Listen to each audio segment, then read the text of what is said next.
Right, breaking news చూస్తున్నాం. మేడిగడ్డ సుందిల్ల అనారం బ్యారేజీల మరమ్మతులపై మరి కాసేపట్లో జలసౌధలో అధికారులు సమావేశం కాబోతున్నారు. 3 బ్యారేజీల మరమ్మతులపై ఈఎన్సీ జనరల్ చైర్మన్ గా 4 అధికారులతో వేసిన కమిటీ ఈరోజు సమావేశం కానుంది. అయితే మేడిగడ్డ 7వ బ్లాక్లోని 21వ పిల్లర్ ముందు బోర్ హోల్ డ్రిల్లింగ్ పనులు ప్రారంభించింది. దిగువన భాగాన గతంలో భారీగా గొయ్యి ఏర్పడగా 25,000కు పైగా ఇసుక బస్తాలతో పూడ్చివేశారు.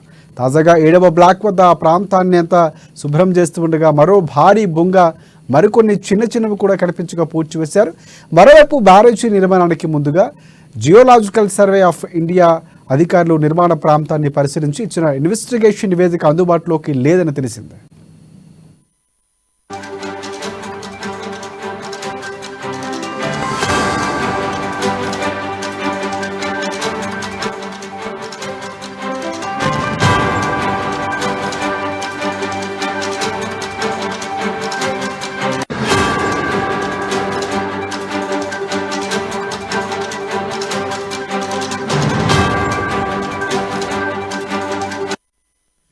రైట్, బ్రేకింగ్ చూస్తున్నాం. మేడిగడ్డ సుందిల్ల అన్నారం బ్యారేజీల మరమ్మతులపై మరి కాసేపట్లో జలసౌధలో అధికారులు సమావేశం కాబోతున్నారు. దీనికి సంబంధించి పూర్తి అప్డేట్స్ అందించేందుకు మా ప్రతినిధి రాంబాబు మనకి లైవ్ లో సిద్ధంగా ఉన్నారు. రాంబాబు, చెప్పండి, పూర్తిగా మరమ్మతులకు సంబంధించి ఇప్పటికే రిపోర్ట్ కూడా ఇచ్చినటువంటి పరిస్థితి. సో ఇక్కడ అంతరాయం కలిగినట్టు తెలుస్తుంది పనులకి, పూర్తి అప్డేట్స్ ఏంటి?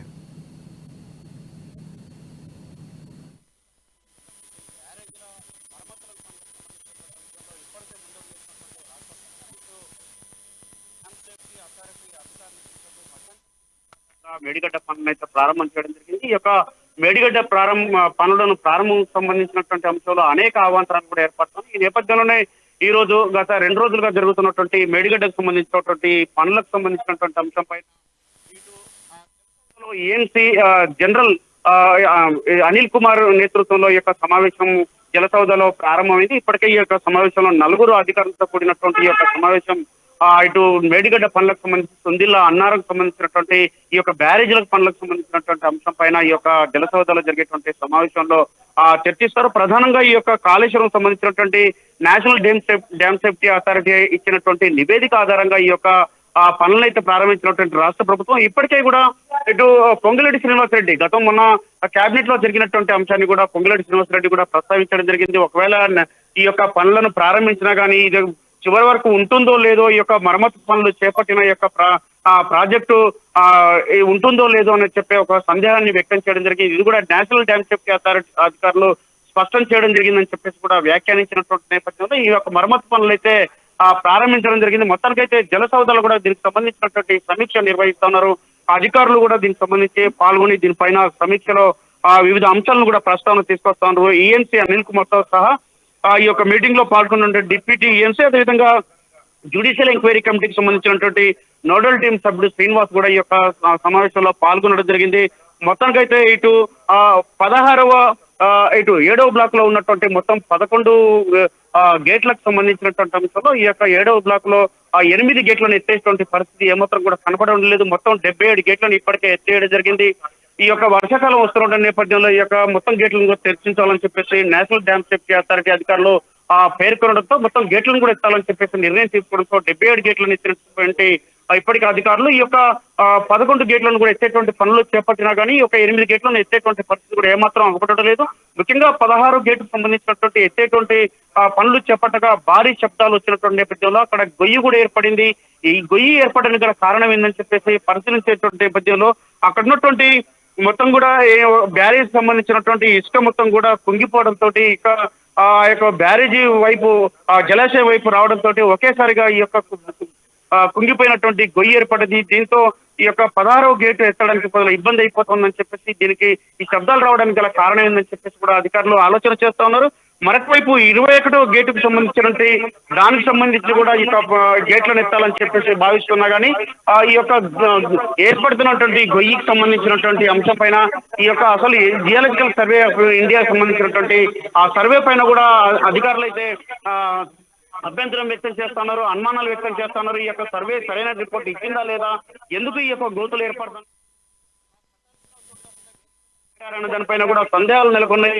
మొత్తానికైతే ఈ యొక్క మొత్తం 7వ బ్లాక్ లో ఉన్నటువంటి 11 పిల్లర్లను అయితే అంటే ఎత్తే పనులు ఇప్పటికే అధికారులు చేపట్టడం జరుగుతూ ఉన్నది.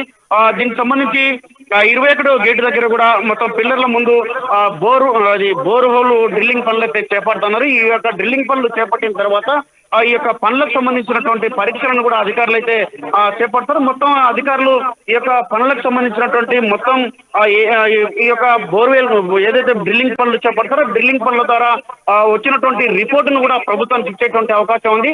తద్వారా ఈ యొక్క పనులు చేపట్టడానికి వీలుంటుందా లేదా, అసలు ఎందుకు ఈ యొక్క మేడిగడ్డ కానీ సుందిల్ల కానీ అన్నారం కానీ ఈ 3 ప్రాజెక్టులకు సంబంధించి బ్యారేజీలకు సంబంధించినటువంటి అంశంలో ఈ యొక్క కింద బ్యారేజీల కింద అసలు ఎంత లోతు వరకు అంటే ఇప్పటికే 4.5 ఫీట్లు కుంగిపోయినటువంటి పరిస్థితి ఉంది. కాబట్టి దీని కింద అసలు ఏం జరుగుతూ ఉంది, దీని ఎంత లోతులో దీనికి సంబంధించినటువంటి అంటే దీని బేస్ ఎంతవరకు దెబ్బతిన్నదని చెప్పేసి, ఎంతవరకు పునాది సరిగ్గా ఉంది లేదు అనే దానిపైన, అసలు భూమిలో ఉన్నటువంటి పొరలకు సంబంధించినటువంటి అంశం పైన కూడా పూర్తి నివేదిక ఈ యొక్క డ్రిల్లింగ్ పనులు చేపట్టి పరీక్షలు నిర్వహిస్తే ఈ పరీక్షల ద్వారా మొత్తం కూడా బయటపడేటువంటి అవకాశం ఉంది. ఇప్పటికే పూణే నుండి కూడా ఈ యొక్క జియోలాజికల్ ఫిజికల్ టీం కూడా ఇక్కడికి రావడం జరిగింది. వాళ్ళు కూడా ఇప్పటికే మేడిగడ్డను సందర్శించినటువంటి పరిస్థితి. మొత్తానికైతే ఈ యొక్క మేడిగడ్డకు సంబంధించినటువంటి అంశంలో రాష్ట్ర ప్రభుత్వం అయితే ఇటు రైతులకు ఎట్టి పరిస్థితుల్లో సాగునీరు అందించాలని చెప్పేసి ఒక కృతనిశ్చయంతో ముందుకెళ్తా ఉన్నది. సాగునీరు అందించేందుకు ఇటు డిసెంబర్ కల్లా ఎట్టి పరిస్థితుల్లో సాగునీరు అందించాలంటే ఖచ్చితంగా ఈ యొక్క మరమ్మతు పనులు చేపట్టాలని చెప్పి ఇప్పటికే నేషనల్ డ్యామ్ సేఫ్టీ అథారిటీ అధికారులు అయితే మధ్యంతర నివేదిక ఇచ్చింది. కాబట్టి మధ్యంతర నివేదిక ఆధారంగా ప్రభుత్వం అయితే ముందుకెళ్తా ఉంది. ఈ నేపథ్యంలో ఈ యొక్క గేట్లను కూడా ఎత్తేటువంటి పనులు కానీ లేకపోతే ఎక్కడైతే పూర్తిగా డ్యామేజ్ అయినటువంటి పనులు ఉన్నాయో ఈ యొక్క 16 కానీ 21 సంబంధించినటువంటి పిల్లర్లకు సంబంధించినటువంటి 16 నుండి 21కి ఉన్నటువంటి ఈ యొక్క పిల్లర్లు మొత్తం కూడా ఎత్తేటువంటి పనులు చేపడుతుంది. కాబట్టి ఇక్కడ ఉన్నటువంటి అవాంతరాలు ఎక్కడైతే ఏర్పడుతున్నాయో అవాంతరాలకు సంబంధించినటువంటి వాటిపైన కూడా ఈ యొక్క జియోలాజికల్ ఫిజికల్ సర్వే కూడా దానిపైన ఫోకస్ చేసింది. మొత్తానికైతే ఈ యొక్క ప్రభుత్వం అయితే అధికారులు అయితే పనులు చేపట్టడం జరిగింది. గత 2 రోజులుగా జరుగుతున్నటువంటి ఈ యొక్క పనుల పైన మొత్తం కూడా ఏం జరిగిందన్న దానిపైన సమీక్ష సమావేశం అయితే జలసౌధలో ఈ యొక్క సమీక్ష సమావేశం నిర్వహిస్తా ఉన్నారు. రాజశేఖర్, నిర్మాణ సంస్థకు సంబంధించి ఎల్ఎన్టీ మీద ప్రధానంగా ఆరోపణలు వచ్చాయి. సో అవన్నీ కూడా నల్లమేడతో పూడ్చే ప్రయత్నం చేసిందని కూడా కొన్ని వార్తలు వచ్చినటువంటి పరిస్థితి. సో అక్కడ నిర్మాణ సంస్థకు సంబంధించి ఎవరైనా సమావేశంలో పాల్గొన్నటువంటి పరిస్థితి కనిపిస్తుందా? వారికి సూచనలు ఏమైనా ఇచ్చే అవకాశాలు ఏమైనా ఉన్నాయా? ఇప్పటికే ముఖ్యమంత్రి రేవంత్ రెడ్డి స్పష్టం చేయడం జరిగింది. దీనికి సంబంధించినట్టు ఈ కాళేశ్వరం ప్రాజెక్టుకు సంబంధించి దాని బ్యారేజ్లకు సంబంధించి నిర్మాణంలో ఎవరెవరైతే పార్టిసిపేషన్ చేశారో ఎవరైతే నిర్మాణంలో పాల్గొన్నారో వాళ్ళందరూ దీనికి బాధ్యత వహించాలి. దీనికి సంబంధించి ఇప్పటికే ఆయా సంస్థలు కూడా ఈ పనులను చేపట్టాలని చెప్పేసి కూడా ముఖ్యమంత్రి కూడా స్పష్టం చేయడం జరిగింది. దీంతో ఎల్ఎన్టీ లాంటి సంస్థలు కూడా ఈ యొక్క పనులను చేపట్టాలని చెప్పేసి కూడా ఆదేశాలు ఉన్నటువంటి నేపథ్యంలో ఈ యొక్క team national dam safety authority అధికారులు ఇచ్చినటువంటి మధ్యంతర నివేదిక అదేవిధంగా ఇప్పుడు జియోలాజికల్ ఫిజికల్ సర్వే టీం అక్కడికి వెళ్ళింది. కాబట్టి ఈ యొక్క గేట్లను ఎత్తే పనులను ఇప్పటికే చేపట్టిన నేపథ్యంలో ఈ నిర్మాణ పనులకు సంబంధించినటువంటి అంశం పైన కూడా సంబంధిత అధికారులు ఆయా సంస్థలకైతే ఆదేశాలు జారీ చేయడం జరిగింది. ఇటు వాళ్ళు కూడా ఈ యొక్క నిర్మాణంలో భాగస్వాములు కావాలని చెప్పేసి కూడా ఇప్పటికే కోరినటువంటి పరిస్థితి. రాజశేఖర్, రైట్ అండి, జియోలాజికల్ సర్వేకి సంబంధించి రిపోర్ట్ ఎప్పటిలాగా వచ్చే అవకాశం కనిపిస్తుంది? అంటే ఆ తర్వాత పనులు కొనసాగే అవకాశం ఉంది కాబట్టి సో ఎప్పటిలాగా వచ్చే అవకాశాలు ఏమైనా సమాచారం ఉందా మనకి? ఇప్పటికే డ్రిల్లింగ్ పనులు అయితే చేపట్టడం జరిగింది. బోర్ హోల్ వేసి అక్కడ ఉన్నటువంటి ఇసుక అదేవిధంగా దాంట్లో ఒక 250 ఫీట్ల లోపు అసలు ఏమేమి ఉన్నది, దానికి సంబంధించినటువంటి అక్కడ బొగ్గు ఆధారిత పదార్థాలు లభ్యమైనట్టు ఇట్లాంటి అన్నిటి కూడా కొన్ని ఊహాజనితమైనటువంటి వ్యాఖ్యలు ఉన్నటువంటి నేపథ్యంలో అసలు ఈ యొక్క ఏం జరుగుతూ ఉంది, ఇక్కడ కుంగిపోవడానికి గల ప్రధాన కారణం ఏంది, లేకపోతే ఇచ్చినటువంటి ప్రాజెక్టు రూపకల్పన చేసేటప్పుడు చూపించిన ప్రదేశము ఇప్పటి కట్టినటువంటి ప్రదేశం వేరువేరుగా ఉన్నాయని చెప్పేసి ఇప్పటికే రిపోర్ట్లో తేలినటువంటి నేపథ్యంలో దీనిపైన సంబంధిత అధికారులు సర్వే ఇచ్చినటువంటి ప్లేస్లో కాకుండా వేరే చోట ఎందుకు కట్టారని చెప్పేసి ఇప్పుడే విజిలెన్స్ అధికారులు ఇప్పటికే దీనిపైన జ్యుడిషియల్ కమిటీ కూడా దీనిపైన ఒక నివేదికను రూపొందించడం జరిగింది. ఇప్పటికే ఆయా సంస్థలపైన లేకపోతే ఇందులో ఉన్నటువంటి వాళ్ళపైన అవసరమైతే నోటీసులు ఇచ్చి చర్యలు తీసుకుంటామని కూడా చెప్తా ఉన్నారు. విజిలెన్స్ ఎంక్వైరీ కూడా జరుగుతూ ఉన్న నేపథ్యంలో ఇటు జ్యుడిషియల్ ఎంక్వైరీ కూడా జరుగుతున్న నేపథ్యంలో దీనిపైన ఇప్పటికే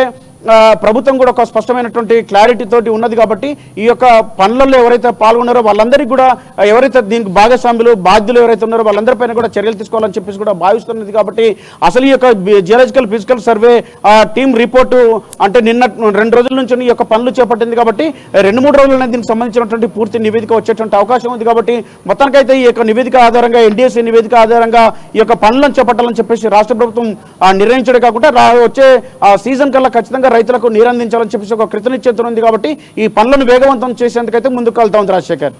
right thanks for updates Rambabu.